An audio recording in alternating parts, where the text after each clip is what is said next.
सलाम, नमस्ते, सत श्री अकाल दोस्तों। This is Kadir Salmani and welcome to my YouTube channel. आज मैं सोच रहा था कि आप लोगों के लिए मैं एक प्लेलिस्ट लेके आऊँ पहले, कि जिसमें मैं आपको स्टार्ट करूँ सीज़र, ट्रिमर, क्लिपर्स या जितने भी टूल्स हम लोग यूज़ करते हैं as a professional hair artist. उनके बारे में मैं आपको बताऊँ। उनके बारे में मीन्स वो कैसे हम उसको यूज़ करते हैं, वो कितने टाइप्स के होते हैं, उसके अंदर जो भी लाइक अगर हेयर ड्रायर है उसमें मोटर कौन सा लगा हुआ है और कितने वोल्ट्स का वो होता है, वायर उसकी कितनी लंबी होती है, कौन सा वायर उसमें यूज़ होता है। मतलब ए टू जेड उस टूल के बारे में हमें पता होना जो हम पर्सनली यूज़ करते हैं, पर्सनली भी और प्रोफेशनली भी। लाइक मैंने आपको बताया था कि मैं आपको बिगनर टू प्रो लेवल का पूरा ए टू जेड नॉलेज देने वाला हूँ। प्लेलिस्ट मैं इसलिए बना रहा हूँ ताकि आपको पता हो कि जो टूल्स है उसकी एनाटॉमी क्या है। एनाटॉमी मीन्स जैसे आज मैं सीजर एनाटॉमी के बारे में बताने वाला हूँ आप लोगों को। आपको वैसे बहुत सारी वीडियोस मिल जाएंगी यूट्यूब चैनल पर जो आपको बताएंगे कि सीजर एनाटॉमी होती क्या है, लेकिन वो आपको ये नहीं बताएंगे कि आपको उस चीज़ की जानकारी क्यों होनी चाहिए। तो वो चीज़ मैं आपको प्रॉपर बताऊंगा कि जो सीजर एनाटॉमी हम स्टार्ट करते हैं, जो हेड टू टो रहता है, कि उसका एक एक पॉइंट्स को हम बोलते क्या हैं और उसका मीनिंग क्या रहेगा, और उसमें हमें वो पर्सनल यूज़ में या प्रोफेशनल यूज़ में हमें वो नॉलेज होना क्यों ज़रूरी है, वो चीज़ हमें पता होनी चाहिए। तो आज शुरुआत करते हैं सीजर एनाटॉमी से। तो ये है हमारी सीजर। पहली बात तो मैं इसको सीजर नहीं बोलूँगा, इसको बोलेंगे सीजर्स। और फॉरेन कंट्रीज़ में या जितने भी यूरोपियन कंट्रीज़ में बोलते हैं उसको बोलते हैं शीयर्स। चाहे आप शीयर्स बोलो या सीजर्स बोलो, बात एक ही है, ठीक है। बट इसको सीजर नहीं बोलेंगे। सीजर क्यों नहीं बोलेंगे? क्योंकि ये पेयर में है, मतलब इसमें दो ब्लेड यूज होते हैं। दो ब्लेड जिसमें होंगे उसके आगे हम एस लगाते हैं।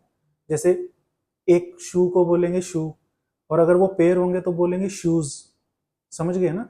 ऐसे ही सेम इसमें रहता है। इसको हम बोलेंगे सीजर्स क्योंकि इसमें टू ब्लेड मूविंग है। और अब बात करते हैं सीजर एनाटॉमी के बारे में।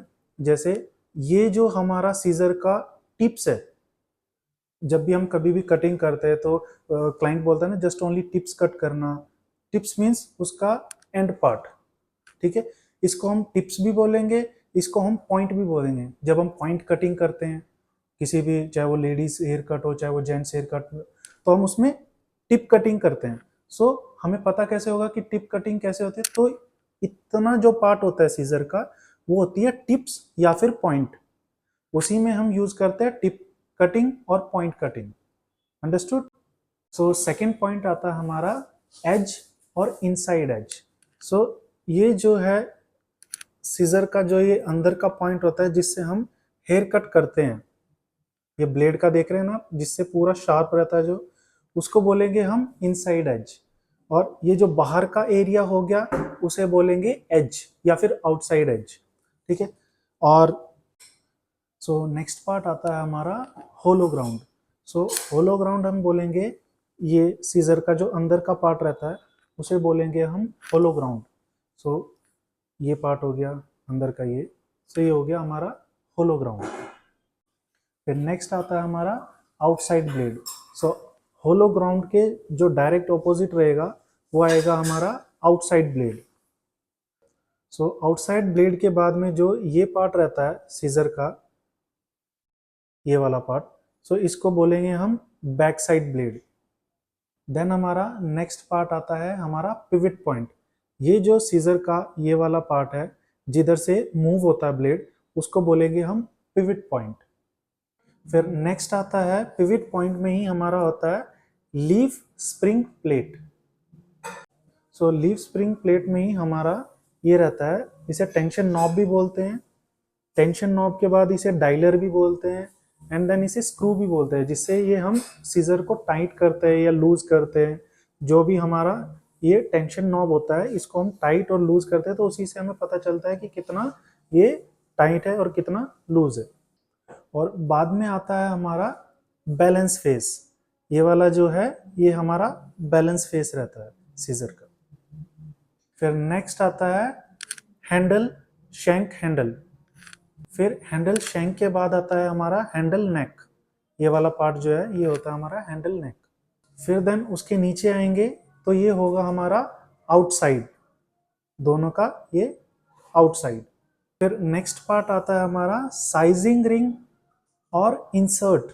फिर सीजर में एक हमारा एक बम्पर बोलते हैं जो स्टॉपर रहता है, ठीक है, जिससे जब हम दोनों ब्लेड को मूव करते हैं या one blade moving technique use करते हैं, सो उसमें क्या होता है, ये एक दूसरे से टच होने के बावजूद भी वॉइस क्रिएट नहीं करते। सो उसको हम क्या बोलेंगे, हम इसको साइलेंसर भी बोलते हैं, इसको बम्पर भी बोलते हैं, या फिर इसको हम बोलेंगे स्टॉपर। फिर देन उसके बाद में जो आता है वो आता है हमारा रिंग्स। सो रिंग में एक आ गया हमारा फिंगर रिंग, एक आ गया हमारा थंब रिंग। सो ये हो गया जिसमें हम फिंगर डालते हैं, ये हो गया हमारा फिंगर रिंग, और ये वाला हो गया हमारा थंब रिंग। फिर नेक्स्ट पार्ट जो आता है वो आता है हमारा फिंगर रिंग के ऊपर ही एक ही ऐसा बना होता है ये वाला पार्ट, इसको हम बोलेंगे फिंगर रेस्ट। जब हम कोई भी फिंगर इसमें डाल के देन ये हमारा लिटिल फिंगर को जब हम इस पे रेस्ट कराते हैं तो ये हो गया हमारा फिंगर रेस्ट। ये हो गया हमारा फिंगर रेस्ट।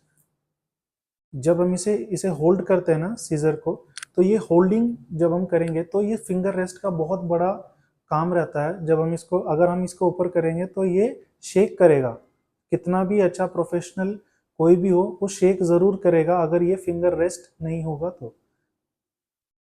सो ये हो गई हमारी सीजर एनाटॉमी। तो सीजर एनाटॉमी के बाद में ही मैं आप लोगों को बताऊंगा डिफरेंट डिफरेंट जितने भी टूल्स हैं उनके बारे में, और उनकी एनाटॉमी भी बताऊंगा मैं आपको, ठीक है। सो अब मैं बात करूंगा ये आपको सीजर एनाटॉमी पता क्यों होनी चाहिए। अभी जैसे एक एग्जांपल लेते हैं मैकेनिक का।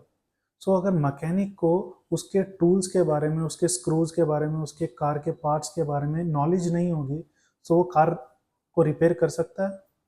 नहीं कर सकता ना। सो ऐसे ही as a professional hair artist जब तक आपको वो टूल्स जो आप यूज़ कर रहे हो उसके बारे में पता नहीं, उसके कंपोनेंट्स के बारे में पता नहीं है, सो आप स्टाइल क्या कर सकते हैं? मतलब स्टाइल कर सकते हैं बट वो जो प्रोफेशनलिज्म होता है ना वो आपके काम में नहीं दिखेगा जब तक आपको उसके टूल्स के बारे में पता नहीं होगा। जैसे कोई स्क्रू का नंबर क्या है, अगर मैकेनिक की बात करें स्क्रू का नंबर क्या है, वो स्क्रू को टाइट करने के लिए कौन से नंबर का जो भी स्क्रू ड्राइवर है वो यूज़ होगा, या अगर कुछ प्रॉब्लम है कार में, ठीक है, सो कार की जो प्रॉब्लम है वो तभी तो पता होगी जब उसको अपने टूल्स के बारे में पता होगा या कंपोनेंट्स के बारे में पता होगा। सो जब तक उसको उसके बारे में पता नहीं होगा तो ठीक क्या करेगा। सेम एज इट इज़ हमारे प्रोफेशनल में भी यही रहता है कि जब तक आपको आपके टूल्स के बारे में प्रॉपर नॉलेज नहीं है तो आप अपना काम प्रोफेशनली या प्रॉपर नहीं कर सकते।